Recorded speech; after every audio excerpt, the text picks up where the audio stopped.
Dipnetting with Dad by Willie Sellers. I had a big adventure when I went dip net fishing with Dad and Grandpa. I had been waiting forever, but finally I was old enough. My big sister had so much fun when she caught her first fish. I was so happy that it was my turn. Our people have fished that canyon since the beginning of time, Dad told me as we got ready to go. We packed a net and a pole for catching fish, sacks for carrying them, string for repairing the net, a rope to keep us from falling into the river, and snacks and drinks for when we got hungry. The net had to be checked very carefully and every hole patched before we could go. It took a long time, but it was worth it. A good, strong net will not rip or break, Dad explained. That can make the difference between catching a lot of salmon or just a few. Before we left, we went to Grandpa's sweat lodge. We had a traditional ceremony just for the occasion. Grandpa led the prayers and the song. I was still learning the words, but I splashed the hot rocks and sang my heart out. Hey-ya, hey-ya, hey-o, I bellowed to the beat of Grandpa's drum. We were feeling stronger than ever in no time. Soon we were on our way. The bumpy gravel road to the river snaked left. Then it snaked right. Everywhere I looked there were rolling hills and grasslands. Grandpa told stories to pass the time. The river is no place to play around, he warned. It is fast and strong and it doesn't forgive. We have to show our respect. When we got to the river, we went straight to the bridge and looked down at the people fishing below. Dad called it taking a looky-loo. We saw lots of fish in the back eddy by the bridge, and we could hear the river splashing and crashing below. Butterflies fluttered in my stomach as we unloaded the truck, but I didn't say a word. I stayed close to Dad as we hiked down the crooked goat trail that led to the river. Our family has used this trail for generations, my dad told me. When we got to the bottom, Dad tied me to a hook that was bolted to the rock so that if I slipped, I wouldn't fall into the river. He tied up my rope with a double knot that made us both feel safe. Grandpa made an offering of tobacco to the Creator, and then we were ready to start. Dad went first, lowering his net into the icy cold river. Then, slap, slap, he started scooping out fish and dropping them into the pit. The sockeye were so strong, they flipped and flopped, but they couldn't get over the rocks that lined the sturdy pit wall. They were so slimy.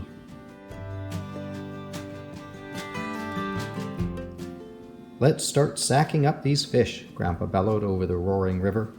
I held the sack open and counted the fish as he gripped each one by the gills and slid them into the sack. It was very tricky because the fish were so slimy. He stopped at 10. The trick is to keep the sack light by not putting in too many fish, Grandpa said. That way, we can make more trips and not get tired. I am not as young as I used to be. He made a funny face and we both laughed. Then Dad said, "Son, are you ready?" My heart beat fast as Dad showed me how to stand on the rock wall. He told me how to hold the net and where to dip. Watch closely, he said, and you will see them coming up the river. Then swim close to the rocks to get out of the current. I dipped once, twice, 3 times. I dipped and dipped, but I couldn't see any fish. I started to think that there were none left. Suddenly, bump, something hit my net. I could barely hold on. I pulled up with every ounce of strength I had. My first salmon! Dad helped me get the fish into the pit. Slap, slap, slap. I was grinning from ear to ear, but I didn't stop. I dipped my net right back into the water.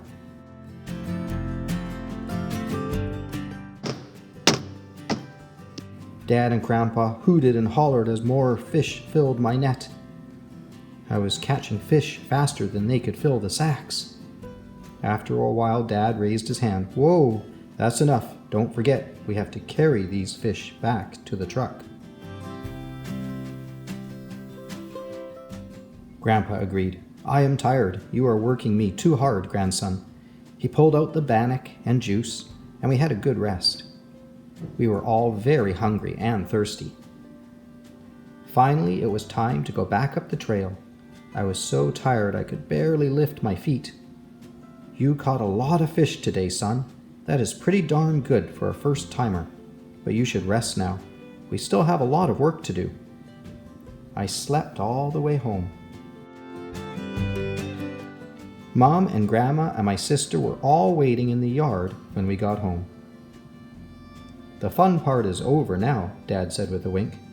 "Everyone eats, everyone chips in," Grandpa said.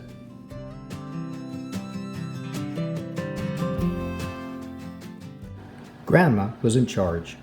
We all took up our positions. The first station was for gutting, the second for washing, and the third for getting the fish ready for freezing and drying. My job was washing the fish. Dried fish was my favorite, and Grandma's was the best in the territory.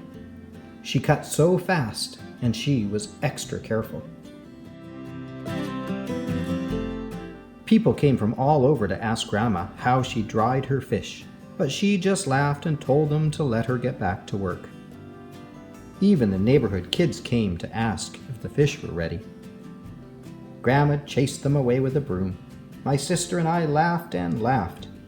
Nobody bothered Grandma when she was cutting her fish. Then it was time to hang them on the drying rack.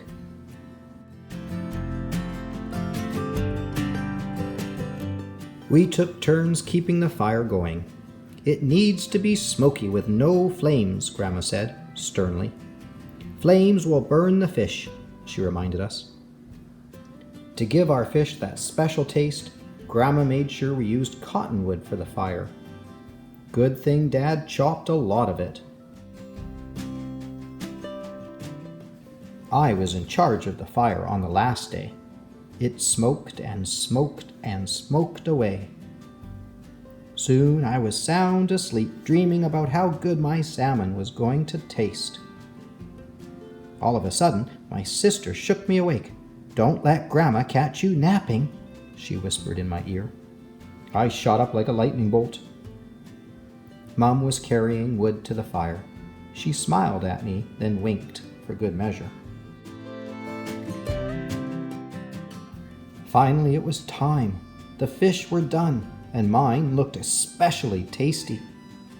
I reached for a piece, and then I looked at Grandma to see if it was okay.